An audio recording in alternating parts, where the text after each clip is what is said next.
A neighbor at 3549 Beechwood Boulevard in Pittsburgh back in the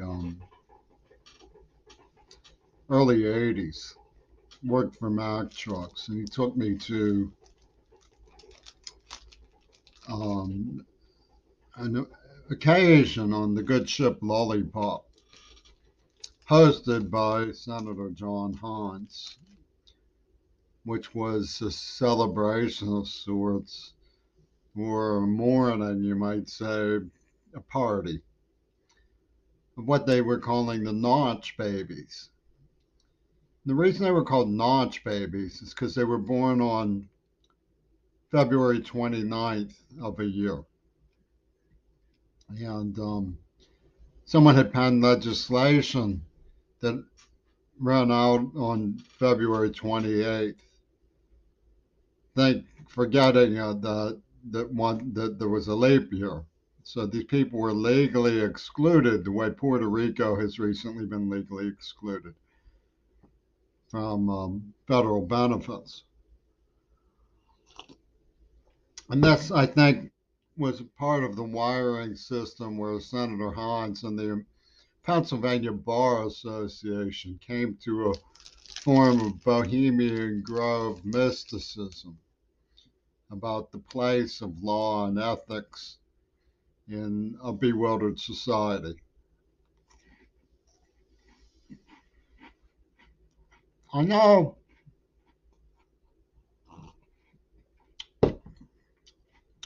that the marketing aspect of the Vienna Circle back in the early 80s, about the time this happened, was designed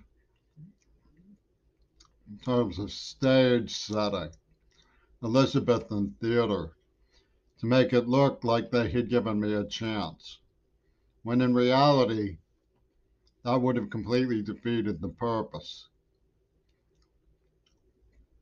Here we are 40 years later, and with absolute pathos, the Seattle Clubhouse continues to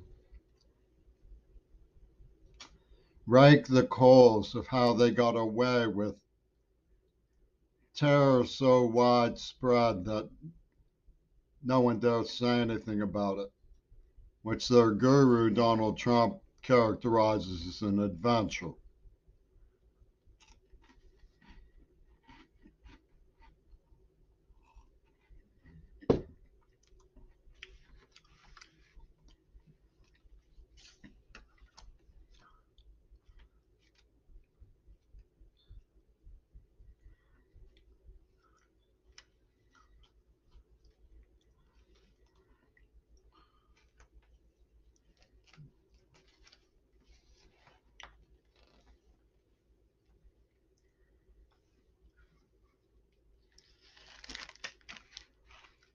There was a saying back in those days, made it to the bumper stickers, that silence equals death.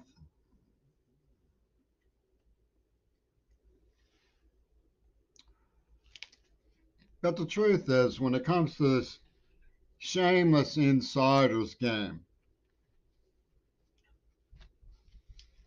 silence is a safe path to being allowed to continue. It's squealing or testifying that equals death. We've seen here in recent days that a number of brave, ethical Russian force soldiers have refused to fight what they know to be an immoral war. Well, what it makes me think of is the pusillanimous Barack Obama. Of course, the distinguished race, noble, absolutely totem, warrior. The pusillanimous Barack Obama, this is in character with him. It's never been confirmed. I wouldn't be surprised if this is true. But I was told that the reason he didn't push a more ethical format for his policy changes, which said he didn't want to end up like JFK. I find that hard to believe that anyone could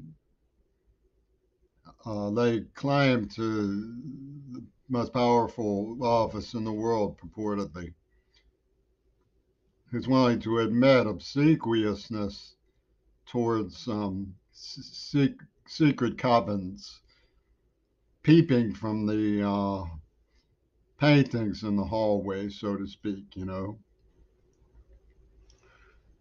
Smirsh, CIA people.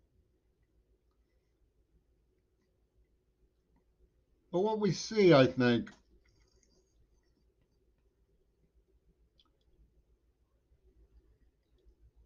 in that kind of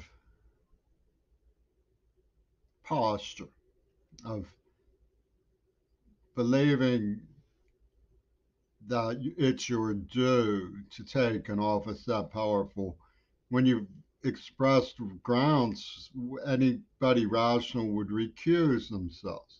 They would say, I am too pusillanimous to take that office because I'm afraid I will end up like JFK.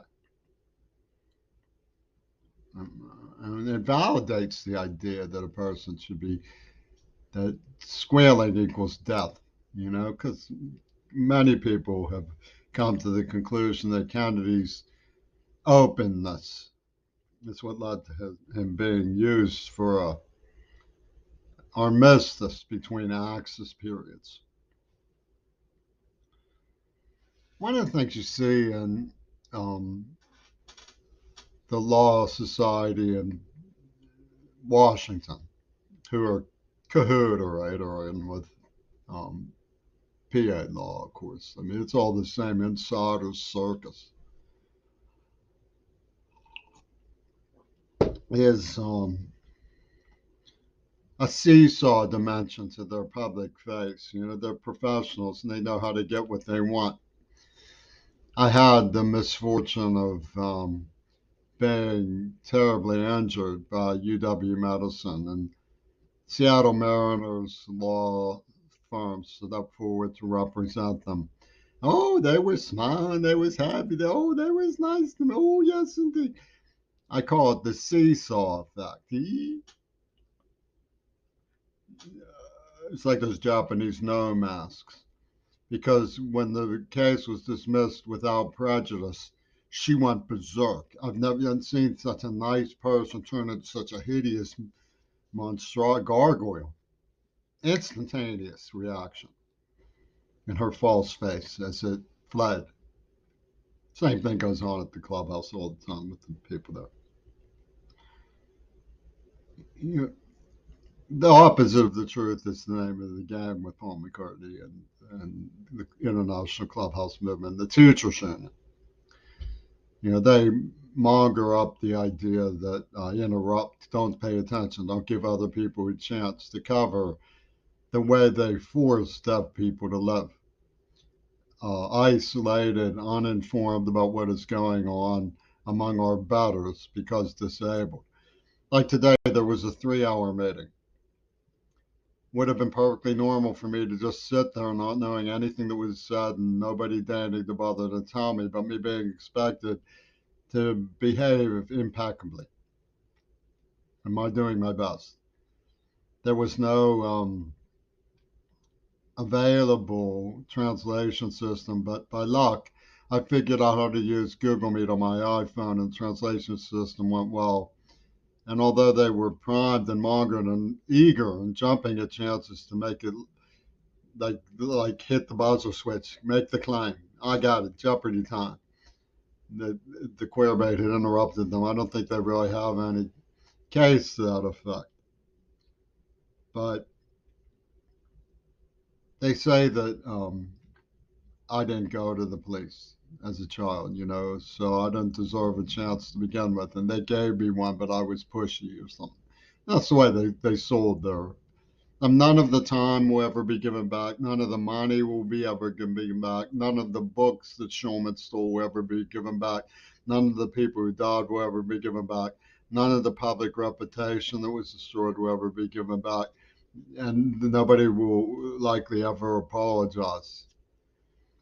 But, AD was a group who of abused deaf women's advocacy who took me on board when I was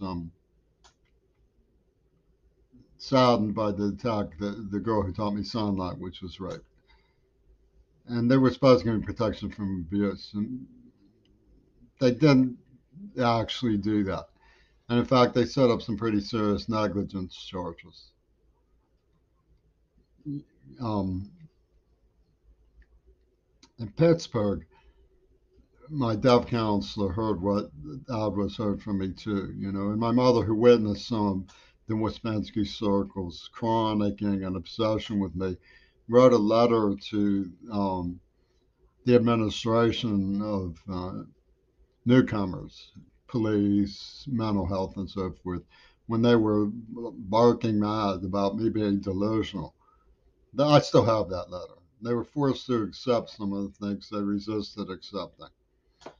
In fact, Adwas had someone who, very unusual for a mature adult, admitted the truth about the evidence and conceded that I had obviously been kidnapped as a child, deliberately deafened, force-fed in nerve age, and brewed lost, and then later used in an AIDS experiment that was clearly a military justification, proving AIDS was an attack.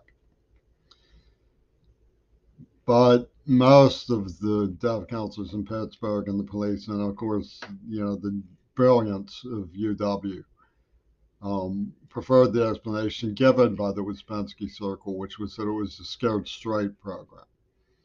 And they asked, are they doing this to anyone else? In other words, you're a notch baby kid, like Hans would say. This was their mysticism. But it sets up negligence charges, is my point. There's nothing you can do to say to them. Seattle police organized for them, well, for them, it's most hilarious of things. They fabricated high blood pressure and chemically castrated me with unwarranted medicine. And they're justifying it by saying, because I'm deaf, I don't speak out of turn. Clever. Mysticism. Seattle wouldn't let me go to college. I testified that a gang in Capitol Hill were threatening to kill bystanders if I didn't turn over my property to them. It's illegal to extort property for somebody. It's illegal to forcefully give somebody a lower amount than they're due through terror. And terror is assumed when you do that. You have to be fair.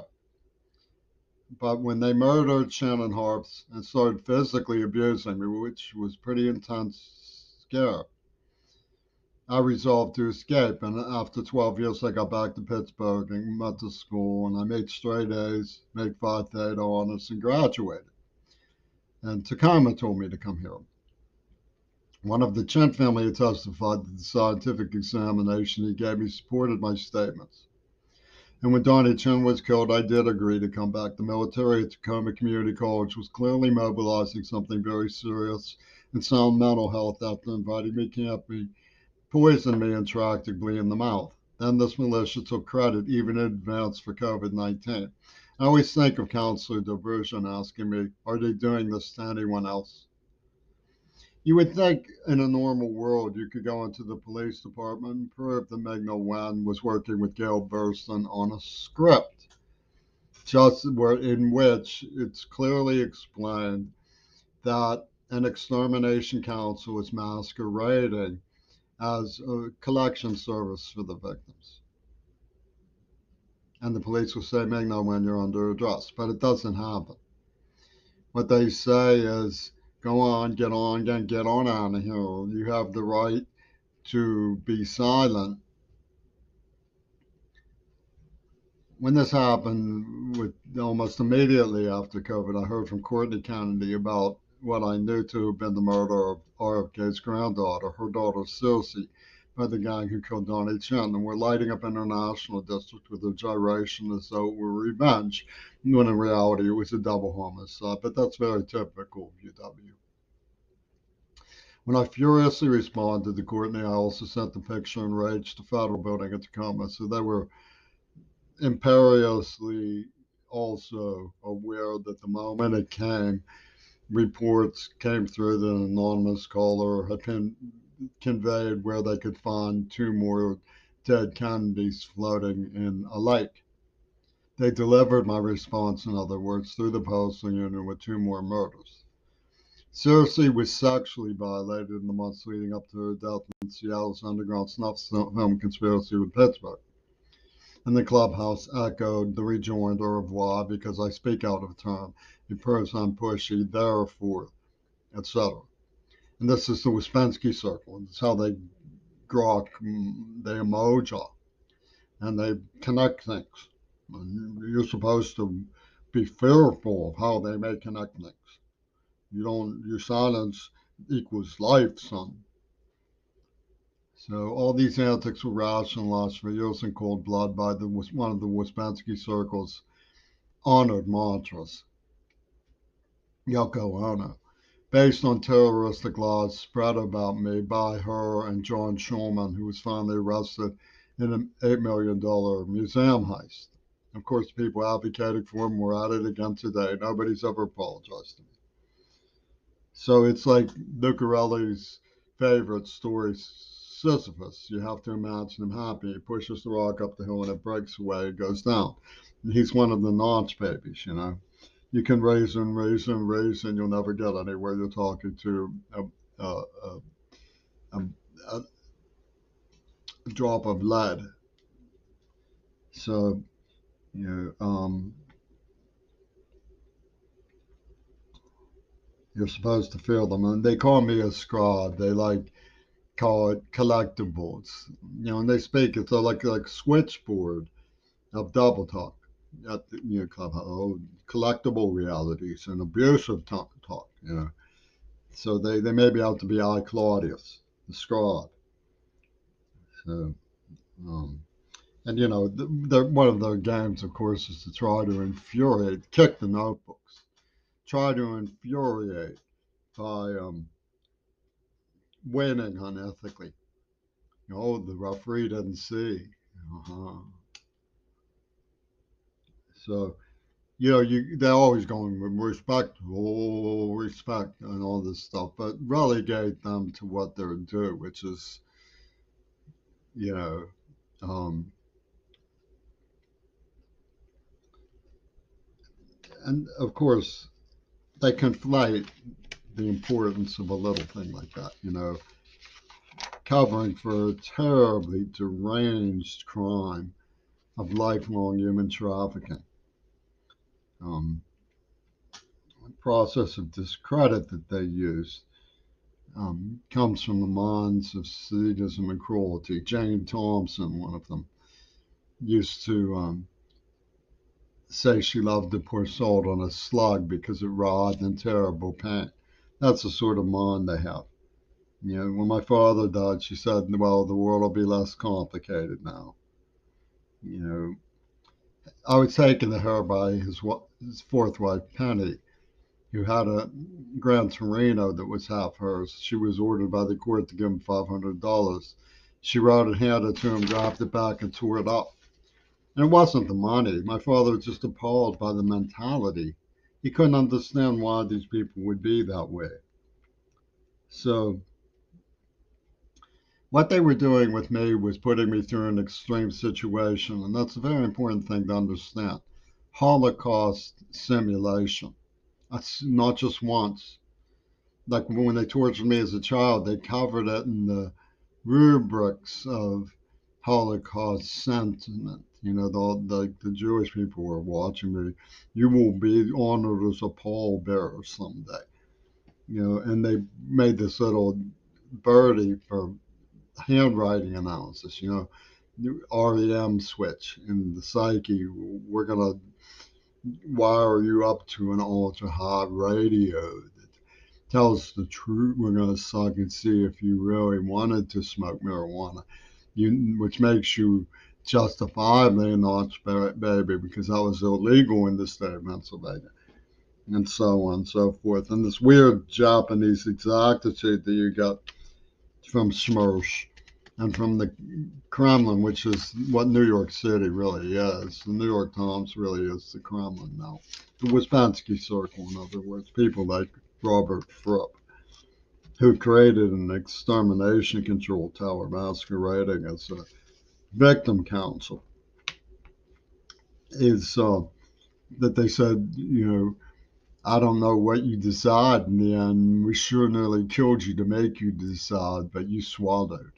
And that's a voluntary act. You see, this is how they explain to themselves torturing a child deaf and then saying that he was freaking out and he lost control. And that has infinite meaning. So what happened was that they impacted the interpretive syndrome. It was like being possessed.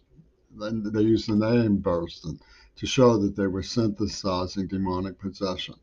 And they liberaled up the speech valve, then shut it off.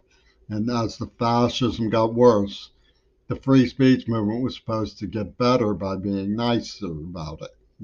That's the way political correctness um, persuaded the holy stupids like Dick Gregory to go along with this Morgul Council, the Extermination Control Tower masquerading as a victim control board. Of course, Yoko Ono was repossessing Miss Shulman things from the museum to pay the warriors who British Museum ripped off in Senegal. Well, we'll collect it from Jimmy Queerbait for you, you surrender, ha ha ha. And this was all covered up by UW sociology. This is what they think of it as. So, and they reversed themselves um, conveniently on freedom of speech. Moon, was like, you say the wrong thing and that. You say the wrong thing and that. And meanwhile, they were saying silence equals that. You see, in other words, by a magician's trick of logic, of the sort that objectivist philosophers at the University of Pittsburgh brag about when cooking the brutal defacement of reality by extolling horrible lies as truth. They said silence equals death.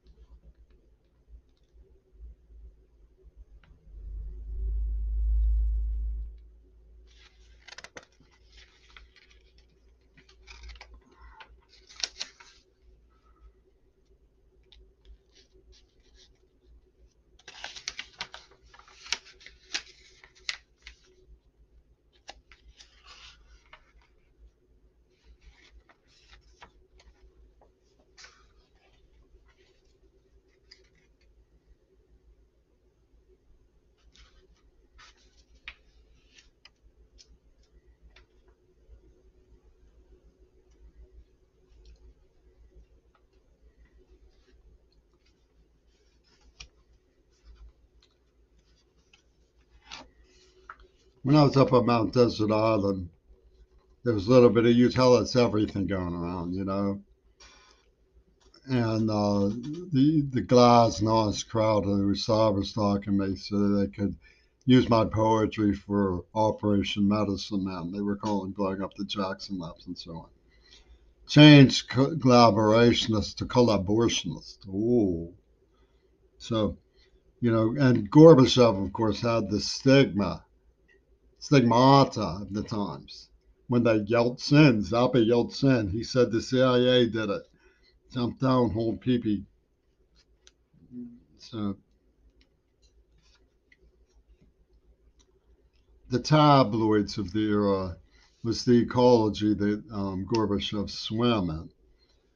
And now, of course, we're in a period where we're envisioning the potential of a sea change, so to speak, where eco cities and eco consciousness can become part of a worthwhile school plan is very important.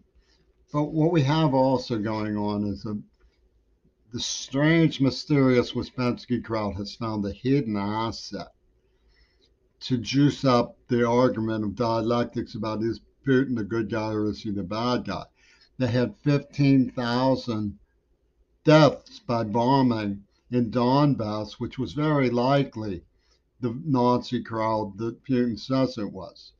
So they had this hidden asset, the hidden 15,000, and every single one of them stuffed that detail in their sock for a rainy day after they pulled this mission of a parameter for a battle royal to put it behind us that they did this other stuff. And of course, we're going to hear unending fraud from the Licky Chops crowd. It's inevitable, because the insider group don't dare. I look at Obama. He's not one of these Russian soldiers refusing to fight because he's afraid he'll end up like JFK.